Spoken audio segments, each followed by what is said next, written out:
AETV is the voice of higher education in Africa. We are coming to you live from the headquarters of the Association of African Universities here in Accra, Ghana, and my name is Adjoa Omie. I am your host, and today we will be discussing music as a career, and I can't wait to tell you my guest, who has been in the music industry for over a decade and has won multiple awards across Africa. I'll introduce him after the break. Do follow us on our social media platforms at AE_TV on Twitter, Association of African Universities on Facebook and YouTube, and at AETV Official on Instagram. We'll be back after the break. Stay tuned. This is a wave. Another wave. Push your brain. Couple of your friends let me know that they like me. Pretend say them friends with me, but them fight me. I leave just for you, but you know see. I leave just for you, but you know see. Now what they see say your mind no day for me. Now what they see say you really know the mind. No matter what you do now, I still go they call you my boo. When I go they hold you down forever and ever. No matter what you do now, I still go they call you my boo. When I go they hold you down forever and ever. I love you anyway, still they love you anyway. I love you anyway, still they love you anyway. You say you the one boy we be hot stepper. I do a blanye, I get looked up.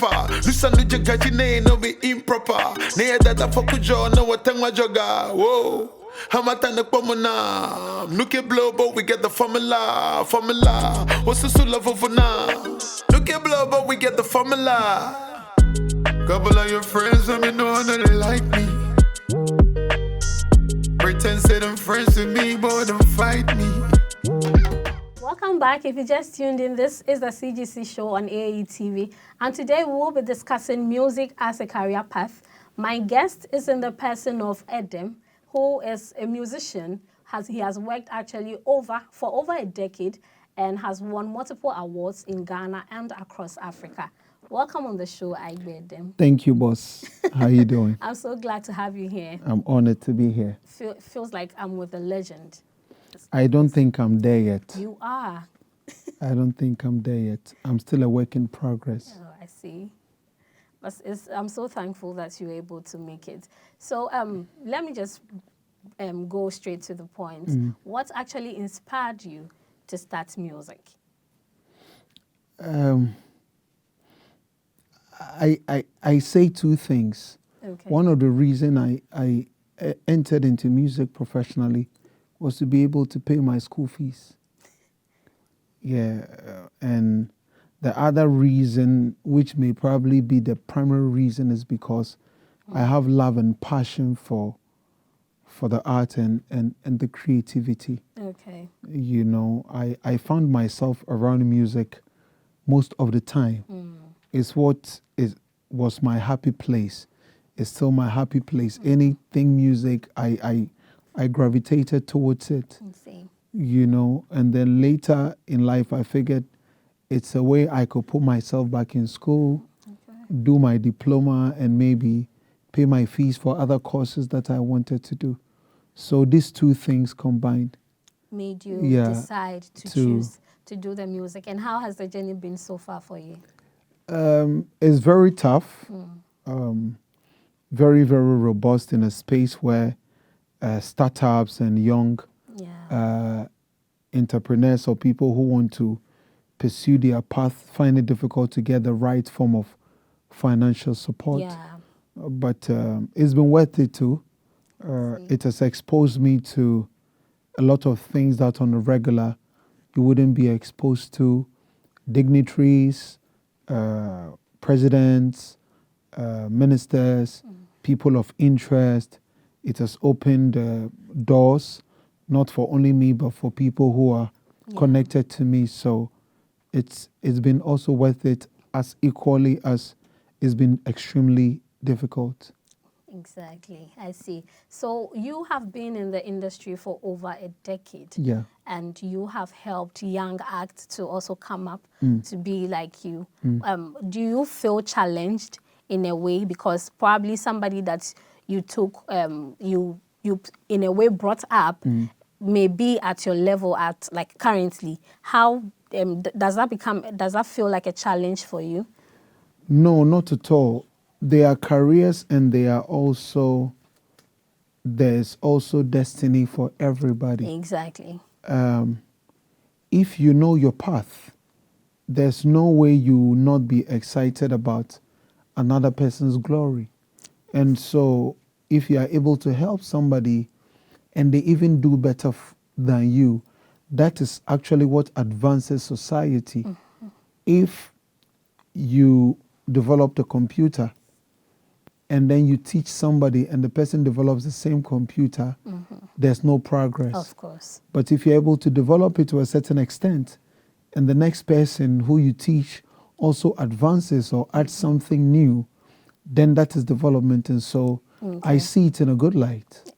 That's great. I see it in a good light. Aside the creative skills that we all know a musician should have, I personally believe that every musician or somebody who wants to pursue a career in music should have the creativeness. You need to be creative. You need to be able to write. What other skills do you think a person should have to be able to make it in the music industry? So talent development is key. Okay. And under talent development, it means a constant practice. Okay. And constant research to understand the space you're getting into. Okay. In terms of creativity, rehearsals and perfecting what you're doing is also very, very key.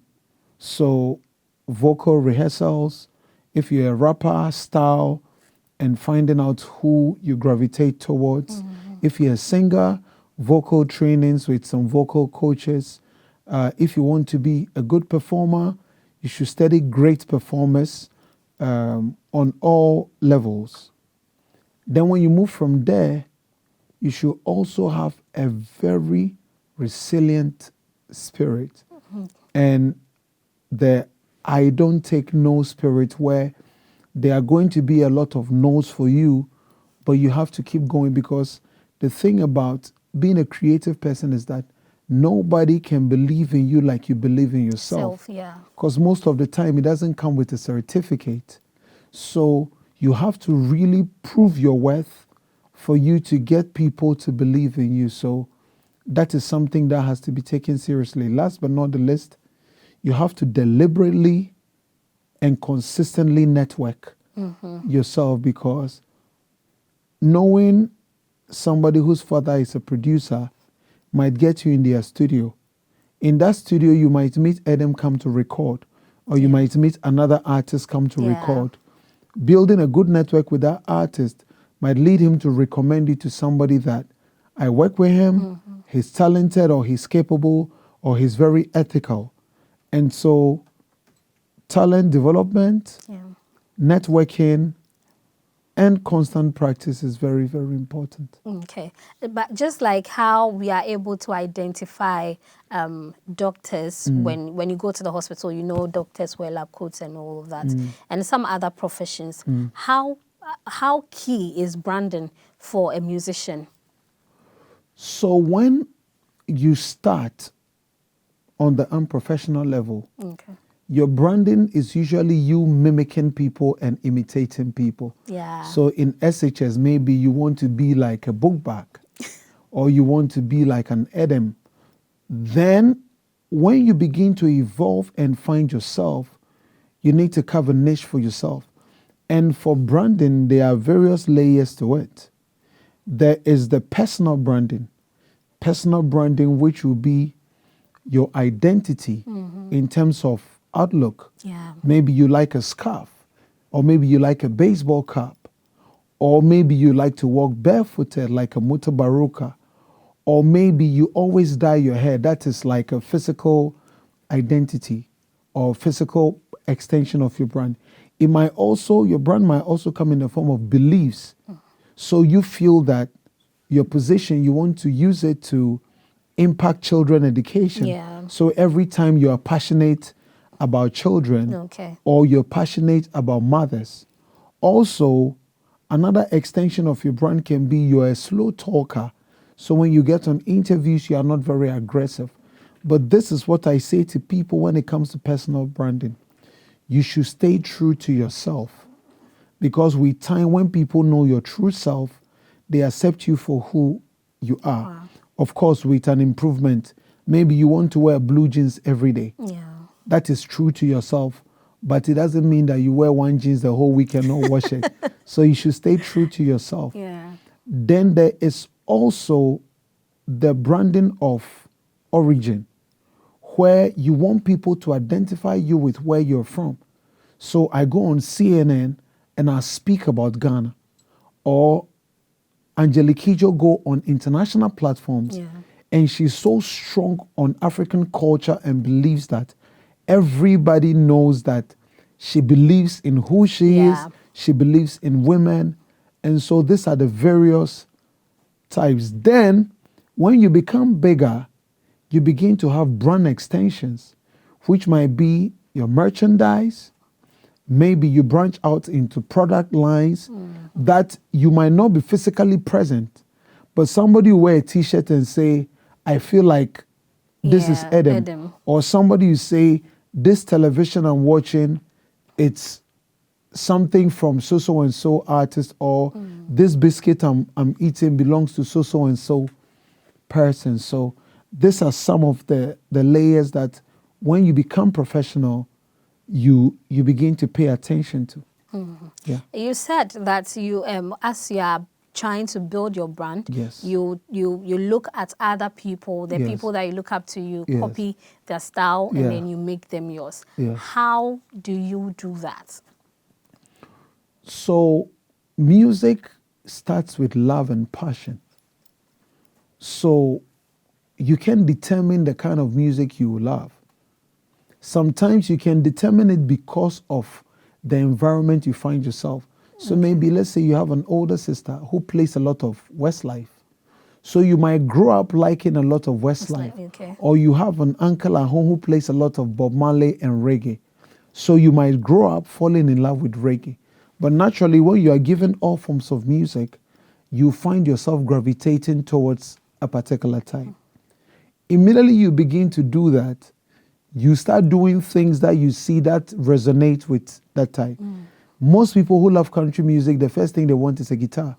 Yeah. And most people who like hip-hop music, the first thing they want is a do-rag, a bandana, a sagging jeans, and some cool stuff that they think that hip-hop people like. Most people who gravitate towards gospel, the first thing they want is to dress decently, not wear any miniskirts. But you see an R&B girl who loves R&B gravitate towards what R&B singers do. So first the love, and then the love will throw you in the direction of people who are in that field.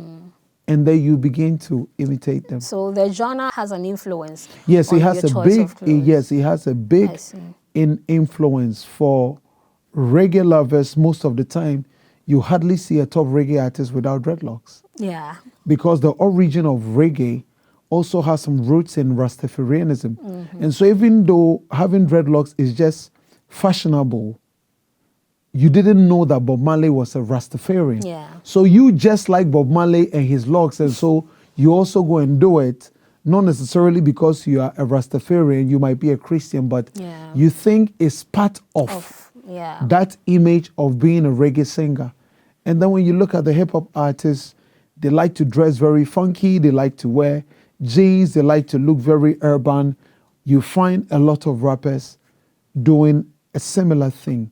And so, yes, it's very, very influential, the genre of music. Okay.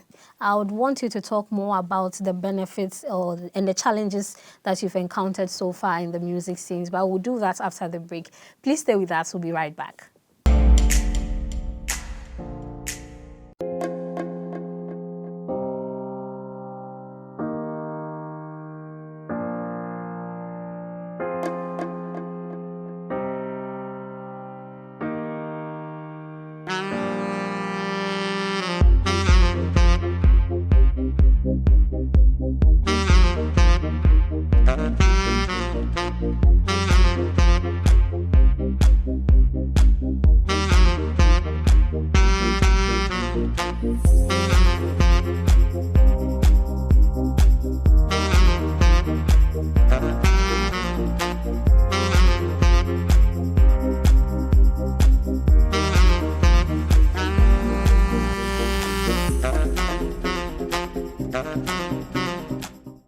Welcome back. It still is the CGC Show on AETV, and we have been discussing with my guest Edem music as a career. Before we went on the break, you were talking about some of the qualities that a person needs to possess to become successful in the music career.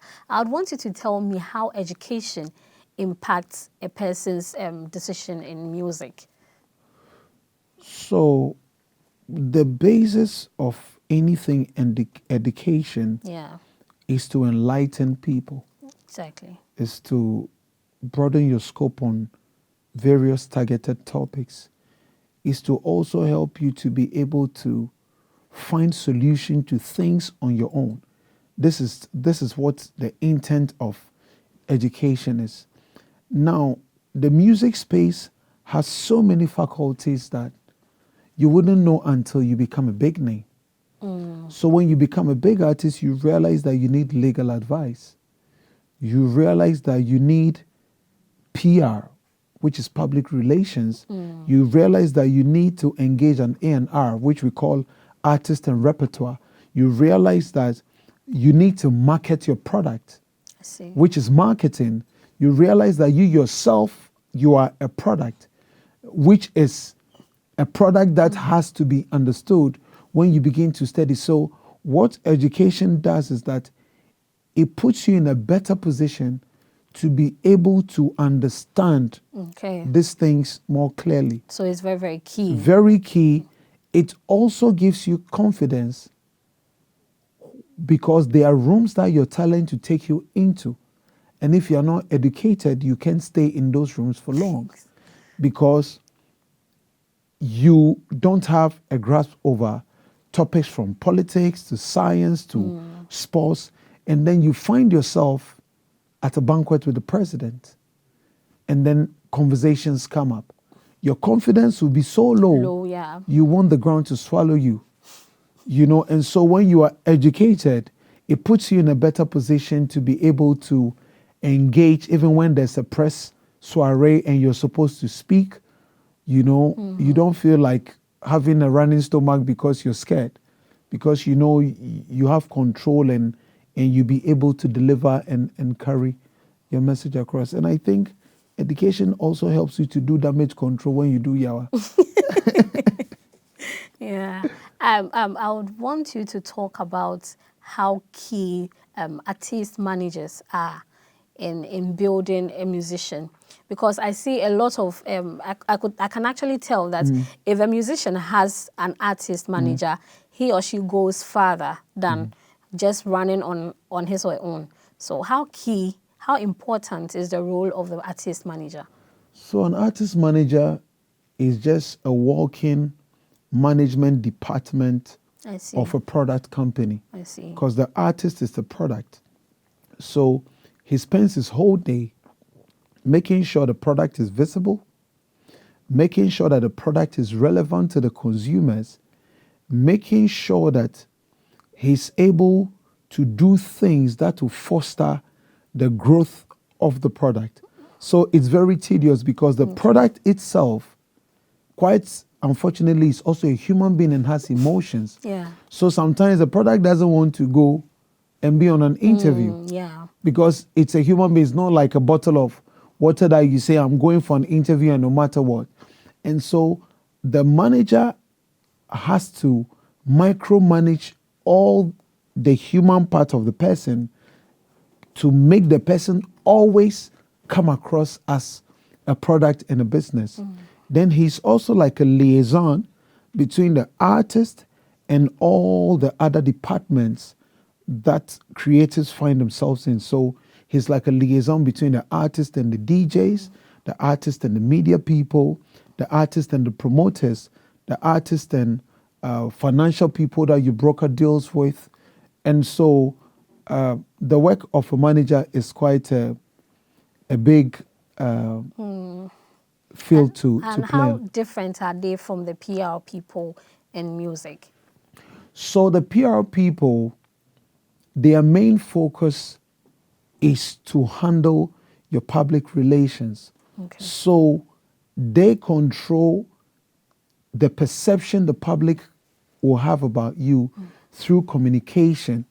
When there's an issue that is said about you that is not true, they come to manage that situation. Okay. They write the right press releases to be sure that it represents and gives the outlook that they want the media to perceive.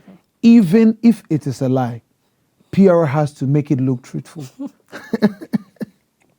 So the PR people are more like lawyers for you people in the music scene. So to speak, they also make sure that you are always out there in the media space, because being out there is part of being relevant. Yeah. Once you're no longer a topic of conversation, once you no longer generate interest, your fan base goes down. Is that why some musicians do controversial stuff just so they'll be talked about in the media? I don't think it is done deliberately. I think it's because even though we are products, we are human beings. Okay. So there are some people with temperaments. Maybe the person already before being an artist has anger issues. So the person could still spaz or could still go belligerent on somebody, not because they want to get attention, but because that is their true temperament as human beings. Quite unfortunately, if you become a public figure, a celebrity, people will use it to judge you. But I encourage everybody to be themselves. I'd rather you be honest that you usually get angry and work on it than pretend, because pretending in the public eye drives you into depression. Wow. I see. So let me branch back to how the music industry is in Africa. I'm saying Africa because we are targeting the people of Africa. How do you see the music scene in Africa currently? And do you think the people, especially the youth that are going into music, do you think they are on the right path to making music a very huge career path, just like other careers? I think that in the global world that we are in, every career path is very key. Yeah. Once you are able to fine-tune it and you believe in diligence, you see, you can be successful overnight. You can make one hit song and think that after one hit song, I should be able to get all the things in life. It's like any other company. You have to be in there for 10 years, 15 years, 20 years. There are people who have spent 3 decades, 4 decades in companies before building it. There are companies that are over 200 years before becoming global companies. So when you have the same mindset, you would diligently build a brand, you would diligently find alternative ways to grow it. And I think that if you have that mindset, then you'll be successful. Also, I think that people should be more realistic than follow the facade. When I say the facade, be true to yourself.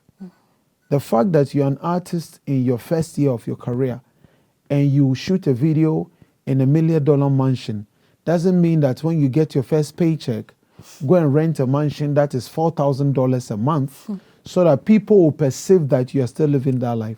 Because in the long run, it will run you into issues. And so once you are realistic and you are also focused and hardworking, you definitely break grounds. Yeah. How long does it take you to write music? Just like a single music? It varies. It varies. It varies because, so let me take a song like Queenie. Okay. Queenie. I didn't write it. Oh. But it was a very huge song. Yes. I didn't write it because I walk into the studio, I hear the beat, I like it. I'm like, you know what? Give me the headphones. I have an idea. Play the beat. I sing on it. Pause. I have another idea and I'm done. Wow. Over again, I didn't write the verse. But let me take a song like In Ghana, which is off my new EP. It's a song about the various languages and how to speak it when you come to Ghana. So I had to research. How do you say this in Ghana? How do you say this in Akan? How do you say this in Ewe?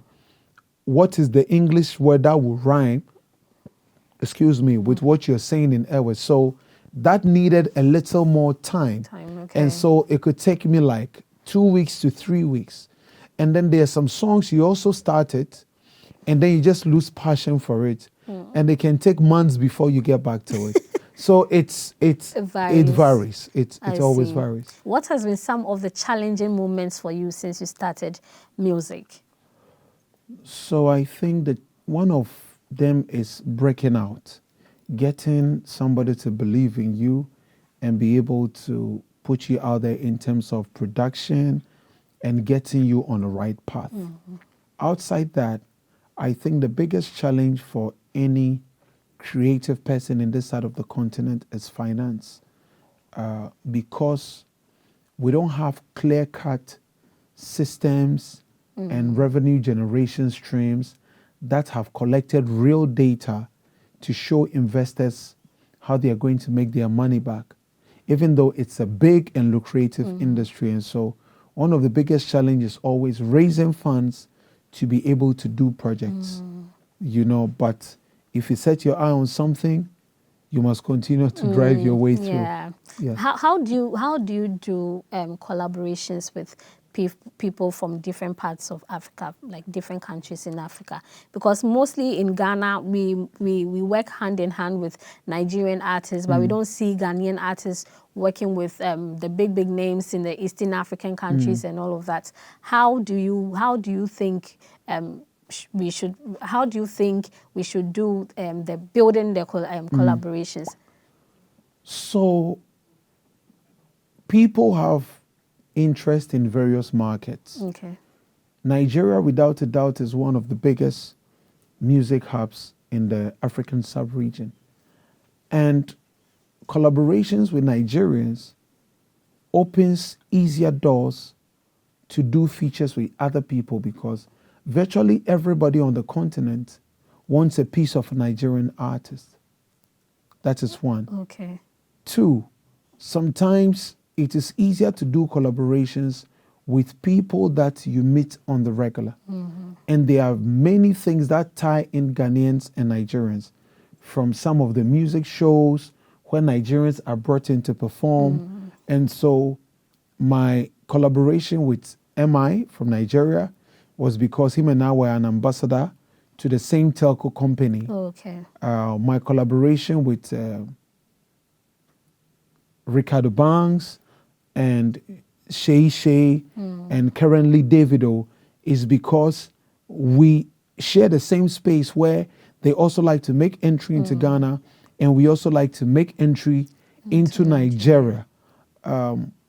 East Africa and other areas also have big markets, but I think that when you start, you want to build before you continue. Yeah. And there has been a conscious effort for my team and I to go into other markets. We've done a collaboration with Cleo from Zambia, J-Rox from Zambia. We've done Wire from Kenya. As we speak, we are doing Tufan from Togo. We are doing Faniko and Max LeRouche from Benin. So you have to also have the capacity to be able to go into new markets, because once again, you're a product. And we can mention 10 Ghanaian products that have been there from you and I, our childhood, and they haven't opened a new branch in another country. Yeah. So it is really, really difficult if you don't have the human capacity, financial capacity, and also the language asset, because if you want to break into Togo, Lomé, Côte d'Ivoire, and your manager and your team, nobody speaks French. Here you are at the border and they say je m'appelle, and you say je m'appelle, I don't know. So all these little things need to be in place before you start making a move. Yeah. Can you share with us your upcoming project, if you have any projects you're working on? So Mood Swings is my upcoming project. Okay. It's a project to celebrate my mother because she has given me a lot of gems. Not the gems that are the bad ones. No, there are a lot of gems that I've equipped myself with. Okay. She made me understand that life is colorless and our emotions are colorless. And I didn't understand it until I grew up. And then I really realized that what she was saying was true, because if you're sad, you're in a dark time. Yeah. If you give birth to a baby, you're in a white time. If somebody is victorious, it's a white time. If you are taking a risk, it's a dangerous time. Yeah. What color is for danger? Red. Red. So our emotions and what we feel and life in general is just a roller coaster of colors. And she always used to say, don't avoid any of the colors of life, or else you won't see your rainbow. And which means that if you don't want to have sad times, you won't have happy times. Yeah. If you don't want to have disappointments, you won't have victory laps. And so growing and understanding that, I realized that, okay, women are so powerful that what they implant in us is what equips us on the journey of life. And so if men or people are being celebrated, the real heroes are their guardians who were able to raise them, because the thin line between the guy who is on a good path and an armed robber is how they were raised. You know, and so who raised you could actually set you on a path to destruction, or set you on a path to being a great person. And so I wanted an EP that would celebrate her, also put her in the Hall of Fame, and also use it to remind women that you as women are so powerful. You shouldn't take how you raise people for granted, and also hope that it inspires everybody who has lost their parents at a very early age to still continue to fight through life. Okay. Can you tell the students out there, people out there who would want to pursue music as a career, tell them something to motivate them, to inspire them to not give up? So this is what I have to say. The thing about music is that consistency is the mother of greatness. So you have to continue to be at it. You have to continue to be consistent no matter how many times you fall off. Then realize that the music business is not a sprint. It's a marathon. So you're going to run for a very long time. So make sure that you properly equip yourself. Also understand this. You are going to become a public person, and you are going to be exposed to a lot of things and a lot of people. So make sure you understand the space and you educate yourself. And don't think that talent is an alternative for school. School is a complement for talent. And so no matter how talented you are, if you have the opportunity to educate yourself, still do it. Thank you so much for your time. Thank you. Thank you for coming on the show to educate us about music as a career. And thank you too for tuning in. We'll actually be signing off with one of his songs of his EP. And so my name is Adjoa Omie. This has been the CGC Show on AETV. Do follow us on our social media platforms. You can leave your comments, your suggestions, any questions that you have you can send them via the WhatsApp number provided beneath the screen, and also on our social media platforms at AU_TV on Twitter, Association of African Universities on Facebook and YouTube, and at AETV Official on Instagram. Thank you so much for tuning in. Do have a great day. They hold you down forever and ever. No matter what you do now, I still go, they call you my boo. When I go, they hold you down forever and ever. I love you anyway, still they love you anyway. I love you anyway, still love you anyway. You say you the one boy we be hot stepper. Adwa ablanye aga look the pa. Listen to your gajine no be improper. Ne that I fuck with you no what tangwa joga. Whoa. Hamatana pomona. Nuke blow but we get the formula. What's the love over now? Nuke blow but we get the formula. Couple of your friends let me know that they like me. Pretend say them friends with me, but them fight me. I'd leave just for you, but you know see. I'd leave just for you, but you know see.